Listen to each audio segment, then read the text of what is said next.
Hi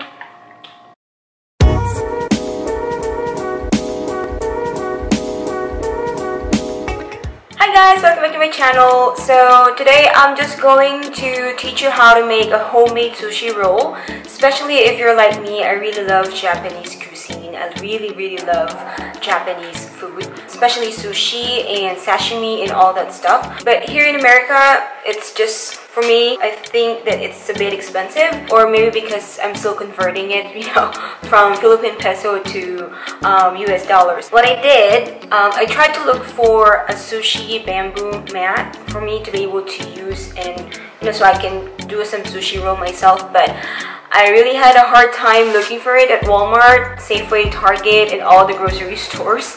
So unfortunately, it took me some time, and then I opted to look on Amazon, and then finally I was able to see a lot of variation or a lot of choices on Amazon. So today, since it's already arrived, I'm just gonna try this out. We got this for, I think, $8 plus inclusive of tax. What I like about this is that it comes in this nifty bag. So once you're done using it, you can just go ahead and put it back here. So for $8, this already includes 2 sushi bamboo mat. Also comes with 2 saucers, which is so cute. Actually, this is the selling point. This is the reason why I bought it, the saucers. And then comes with this rice paddle, this rice spoon, and then comes with the rice spreader.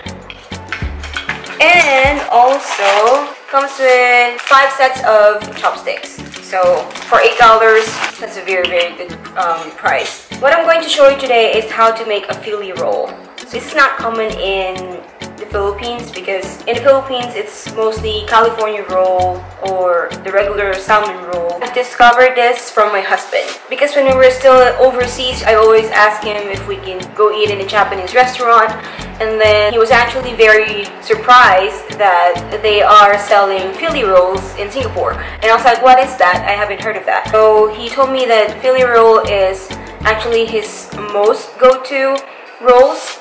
He doesn't really like to eat raw fish or raw seafood because he's afraid of food poisoning. And he told me Philly roll is like cream cheese with salmon with cucumber, and I was like, that's interesting. And then when we got here, we went to a Japanese restaurant, and just like 4 pieces cost like $8 to $16, and I was like, I can make that at home. Without further ado, I'll show you how to make a Philly roll. So I've already cooked some rice. If you do have Japanese sticky rice, that's much better. But if you don't have any Japanese sticky rice, which is not really a pretty staple food in a household, typically for US, so you can also use a regular white rice. And what we're going to do, we're going to turn it into a sushi rice. So you need to grab vinegar. If you do have rice vinegar, much better. But if you don't have rice vinegar, you can use the regular vinegar. This is 2 cups. So I'm going to put 7 tablespoons of vinegar. And I do advise you do this while the rice is hot. You need to have 3 tablespoons of sugar, but I'm going to cut it down to 2 tablespoons. And you need 1.5 teaspoons of salt, but I'm going to cut it down again, so I'm just going to use a teaspoon. So this is the beauty of making your own sushi at home, because you can always control what goes inside your food. So I'm just going to use the rice spoon. Just going to mix it all together. Make sure you mix the rice very well. Oof, there's a whiff of vinegar. After you mix it all together, we need to let this cool for a bit before we assemble our sushi roll. For the ingredients for your sushi roll, for your Philly roll, you need 4 ounces of cream cheese, the stick one. Do not use the spreadable one. You need the block. You can opt to use salmon, which is the pretty common one, but we don't have salmon here, and it is expensive. So you can opt to use crab roll, which is the imitation crab, which is basically just a combination of fish. Cucumber, cut it, julienne it, And you need some avocados. Mango, optional. I'm gonna use this for my own sushi roll. And also, the most important of them all, seaweed. So if you want to make it more easier for you, you can buy the sheet version of this one. This is just a quarter sheet. But since this is what I have, so this is what I'm going to use. You have two ways how to do your sushi roll.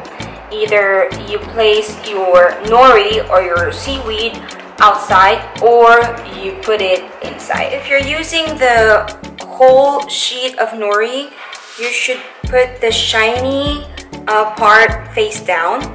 But since this is the snack type, so I'm just going to line them up. Now what I did, since this is really a small piece of nori or seaweed, I just lay them flat like this, just assuming the regular size sheet. So this is the first version wherein you can put your seaweed outside. So we'll just get a few rice. I'm just gonna place it in the middle. Start with 2 scoops and then get your rice spreader, or you can use your hand, but it's gonna be very messy. So I like that it came with a rice spreader, so at least I can easily spread this sticky rice. So try to spread the rice as even as possible and as close as to the edge as possible.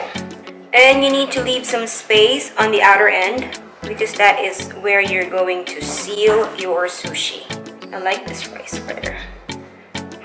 So put your cream cheese. Try to put it at least 1.5 inch away from the bottom part. Imitation crab. Put some cucumber and then some avocados. Okay, so once done, we are going to take this part and try to roll it and then press it like that. Keep pressing it until it's completely secured. This is our first sushi roll. So sorry it's not really perfect because I've used a different type of seaweed because this is what I have. For a more prettier version, you can use the whole sheet, the big one. So what you do is you cut the edges. Tip for cutting sushi rolls, you need to have a warm towel with you. And then make sure that whenever you cut the sushi, you always wipe your knife. Or next style is putting the seaweed inside the sushi roll. So what I did was I just put some cling wrap on my sushi mat, or if you have any plastic, that's okay. So this is just to prevent the rice from sticking.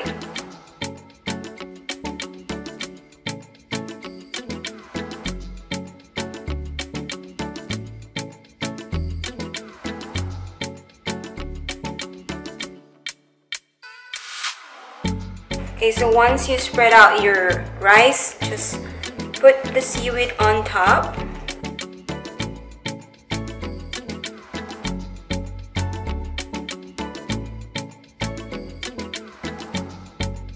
I'll put some cucumber, and let's put mango, and we'll start rolling. So same step. Try to push everything in. And take this off and then try to roll it again. So this is our other style of sushi roll. Serve you this one. There you go. There you go. So as you can see, making a sushi is not that easy. It is a skill. At first it's gonna be very messy, but once you get a hang of it, you'll be very good at it. These are the sushis that we made. Don't throw the edges, you can always eat them and then try to re-roll them if you want. So this is just for a presentation. I've sent a picture to my husband because this is gonna be his lunch. Okay, so to complete the Japanese sushi experience, you can buy this wasabi in a tube. I bought this from Safeway. So this is available, I think, in every grocery stores here. Also, you need shoyu or soy sauce. So it's up to you if you would like to use the less sodium one or the regular one. Pour some soy sauce in this saucer.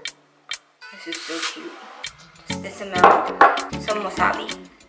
Wasabi, you always put it on the side. You don't usually mix it with the soy sauce. Okay, so there you have it. It's our Philly roll. So there we go. So of course, as I always tell you, whenever you make something, you do a taste test. This is the mango, avocado, and cucumber. I'll put a little wasabi on top because I love wasabi.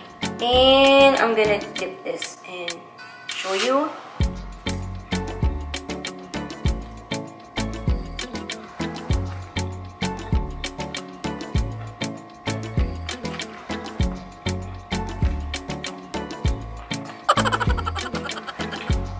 It's like the one they sell in the restaurant. Okay, so that's all for today, guys. So hopefully you like this vlog. And please don't forget to like and share and subscribe and hit the notification bell if you would like to be notified every time we upload a new vlog. So, till next time, guys. Eat up. Bye.